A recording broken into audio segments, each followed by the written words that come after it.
जय हिंद दोस्तों। मैं गौरव शर्मा आपका यूट्यूब चैनल पर फिर से एक बार स्वागत करता हूं।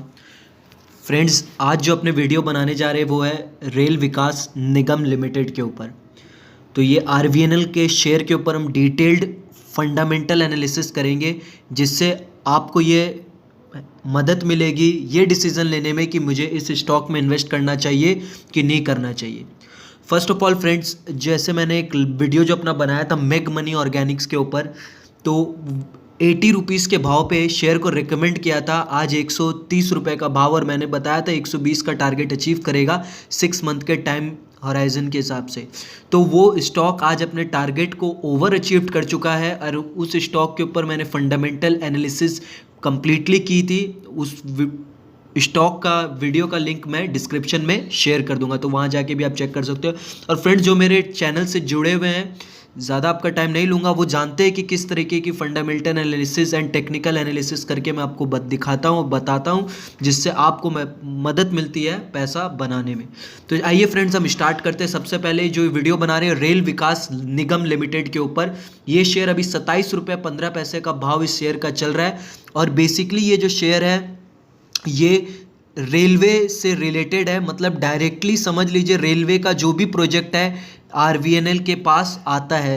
तो अब इनके पास बहुत से ऐसे प्रोजेक्ट्स हैं जो हम डिस्कस करेंगे, जिससे हमें इस स्टॉक में क्यों इन्वेस्ट करना है ये पता चलेगा, और इसे क्यों होल्ड करना है और नहीं करना, और इसका फ्यूचर टारगेट क्या है। तो वीडियो में एंड तक बने रहे फ्रेंड, ज़्यादा लंबा वीडियो नहीं होगा, बट आपको वैल्यूएबल कंटेंट मिलेगी।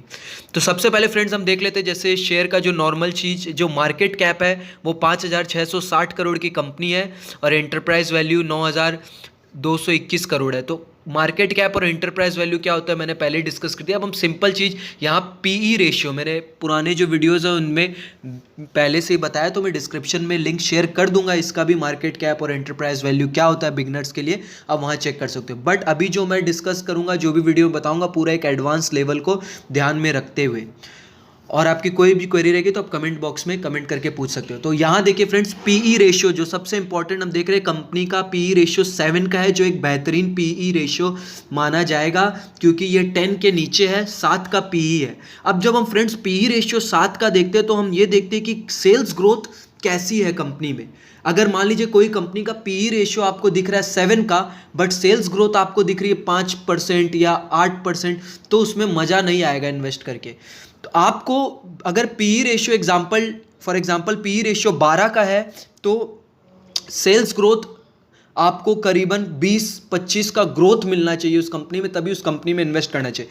तो यहाँ आरवीएनएल का सेल्स ग्रोथ हम देखेंगे 44% का है, और उसके पीछे रीज़न ही है फ्रेंड्स, क्योंकि आज जो आरवीएनएल जो हमारा इंडियन रेलवे है वो वर्ल्ड का 3rd लार्जेस्ट रेलवे नेटवर्क है। तो उसका जितना भी अब प्रोजेक्ट है समझिए वो आरवीएनएल के हाथ में आएगा, और आने वाले टाइम में हमें रेलवे में और भी विकास और भी सुधार होते हुए दिखेगा, जिसका फ़ायदा इस आरवीएनएल रेल विकास निगम लिमिटेड कंपनी को मिलेगा, क्योंकि सारे प्रोजेक्ट इनके थ्रू जाते हैं। अब ऐसे बहुत से प्रोजेक्ट हैं जो हम डिस्कस करेंगे। तो पहले पी रेशियो और सेल्स ग्रोथ हमने देखा है बेहतरीन है, और आरओई की अगर हम बात कर ले, जो रिटर्न ऑन इक्विटी, मतलब आपके पैसे पे कितना रिटर्न कमा के दे रहा है, तो वो है 19%। 19% का रिटर्न ऑन इक्विटी एक नॉर्मल जो फ्रेंड्स क्राइटेरिया रखते हैं कि 15 से ऊपर होना चाहिए आरओई।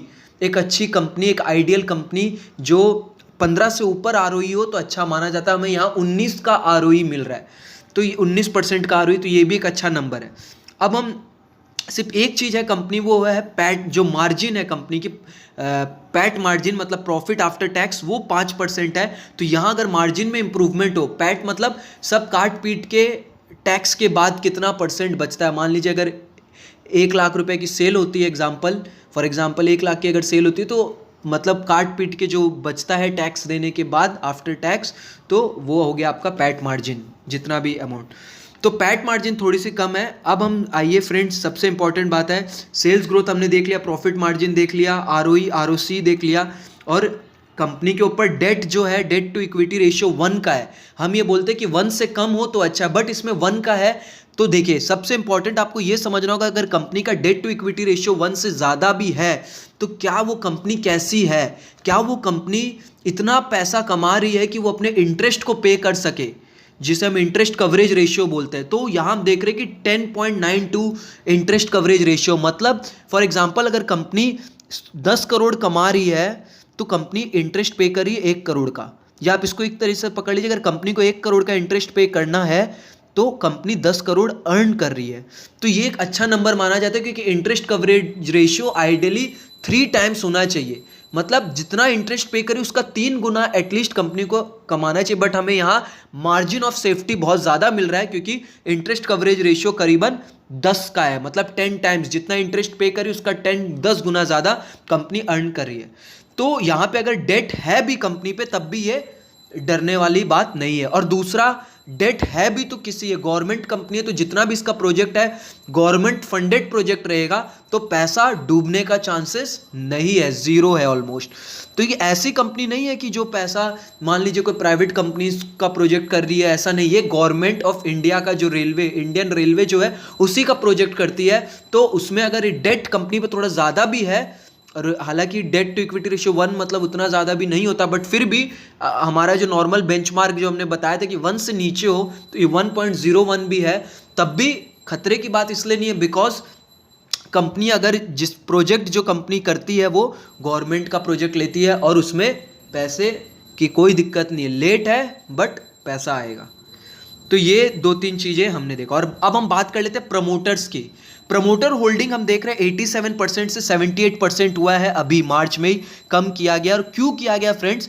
क्योंकि सेबी का जो रूल है, कोई भी कंपनी लिस्ट होती है उसके बाद, जो कंपनी लिस्ट होने के बाद एक पर्टिकुलर टाइम पीरियड के अंदर कंपनी को अपना प्रोमोटर होल्डिंग को कम करके फिर 75% तक लाना है, मतलब 25% जो हिस्सेदारी है वो पब्लिक के पास होनी चाहिए। तो इसी वजह से आरवीएनएल को अपना शेयर बेचना पड़ा है, 87% से रिड्यूस करके 78 किया और 3% बेचेंगे। और इसीलिए हमने मार्च के महीने पे देखा था इस शेयर में थोड़ा प्रेशर, थोड़ा हैंगओवर देखने मिला, बिकॉज सेलिंग प्रेशर, क्योंकि 10% हिस्सेदारी गवर्नमेंट ऑफ इंडिया ने आरवीएनएल की बेची। और वो क्यों बेची मैंने आपको बता दी, उसका रीज़न ही ये है क्योंकि ड्यू सेबी गाइडलाइंस जो है उसके अकॉर्डिंगली लिस्टेड कंपनी को पर्टिकुलरली टाइम पीरियड के अंदर जो है 25% ऑफ होल्डिंग जो है वो पब्लिक के पास होनी चाहिए और 75% सिर्फ हिस्सेदारी अपने पास रखनी चाहिए। तो ये एक चीज़ है। अब हम सेल्स ग्रोथ और ये देख लेते थोड़ा। 2016 में कंपनी ने 4,541 करोड़ का सेल किया और मार्च 2020 में, मतलब अब 4 साल बाद 14,530 करोड़ का, तो मतलब ज़बरदस्त सेल्स में उछाल, और वो हमने देखा है सेल्स ग्रोथ कंपनी की ज़बरदस्त और बेहतरीन है।